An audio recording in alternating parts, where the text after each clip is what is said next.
Greetings, and welcome to Today in Trek, our daily show about what has, is, and will happen in the world of Trek. Captain Dundee is reporting to you today from the Promenade on Deep Space Nine. Today's episode is brought to you by a cup of Nice List coffee from Grounds and Hounds Coffee. Grounds and Hounds not only makes good coffee, but they are committed to using a portion of profits from every sale to support animal rescue organizations providing safe havens for pups between homes. Every cup saves a pup. Check them out at groundsandhoundscoffee.com. If you've got a favorite coffee vendor that also contributes to the greater good, let me know and I'll give them a try and a shout out. On to Trek Day. Let's hit those birthdays first. There are quite a few Star Trek-related folks born on January 2nd, starting with Jason Evers in 1922. He played Rael in the TOS episode Wink of an Eye. Jeremy Tarcher, who co-wrote the TOS episode The Lights of Zatar with his wife Sherry Lewis, was born on this day in 1932. Peter Henry Schroeder was born in 1935 and appeared in the first season of Star Trek Enterprise, portraying the unnamed Klingon Chancellor in the episode Broken Bow. Nancy Vaughter was born in 1938 and may be best known to Trekkies for her portrayal of Margaret Blackwell in the episode, in TNG, The Pegasus. Miss Vaughter, however, is one of the many actors who could be the focal point of a game of 6 degrees of Star Trek separation, having appeared in television shows with other Star Trek notables, including Corbin Burnson, Eric Menyuk, Armin Shimmerman, James B. Sicking, and Meg Wiley. In 1950, actor and stuntman Gary Morgan was born.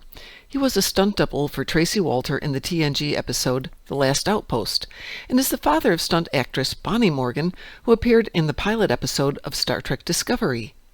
Another stuntman, John Escobar, was born this day in 1955.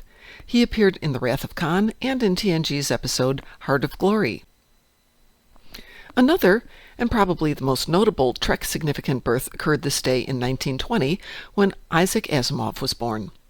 Asimov was a noted scientist in the field of biochemistry, as well as a prolific science fact and science fiction author, writing books including the Foundation Trilogy, The Gods Themselves, Fantastic Voyage, Pebble in the Sky, and most significantly for Trek fans, the Robot series, including I, Robot, The Caves of Steel, The Robots of Dawn, and The Naked Sun. It was in his robot novels that Asimov first coined the term positronic brain, which is used in Trek to describe Data's brain, along with the first 4 rules of robotics. And before anyone says anything, yes, I know there are 3 laws of robotics. But there's also a 4th, which Asimov called the 0th law, as it's a precursor to the other 3. Anyway, Asimov became good friends with Gene Roddenberry after Asimov decried the quality of science in television science fiction, and Roddenberry wrote to him to explain that he was trying to make Trek adhere to sound scientific principles. Asimov changed his opinion, and not only became a fan, but an active supporter of the series. In the Star Trek series, Asimov was remembered in several ways, including being mentioned by name in the TNG episode Datalore and in DS9's Far Beyond the Stars. He was the basis for the character Albert Macklin, as well as being directly referenced on the cover art of Galaxy magazine seen in the episode. Galaxy was Asimov's primary publication outlet in the 1950s. Trek also named the captain of the Endeavour in Voyager Captain Amazov, whom Chakotay and Janeway both reference as being one of the greats. Indeed he was. In Trek series on this day, the TOS episode Assignment Earth began filming in 1968. A time travel episode that featured Robert Lansing as Gary Seven and Terry Garr as Roberta Lincoln was hoped to be a spin-off for a new series, also named Assignment Earth.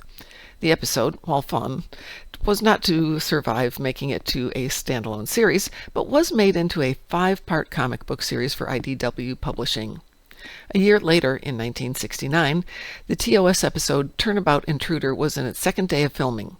Turnabout Intruder would become the final episode of TOS that was aired, and while the episode had an interesting premise, the overt sexism of the episode is pretty hard to take in light of current day.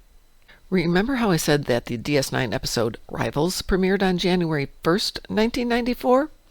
It didn't. It was on January 2nd. It was still a meh episode. In 1995, the DS9 episode Past Tense Part 1 aired.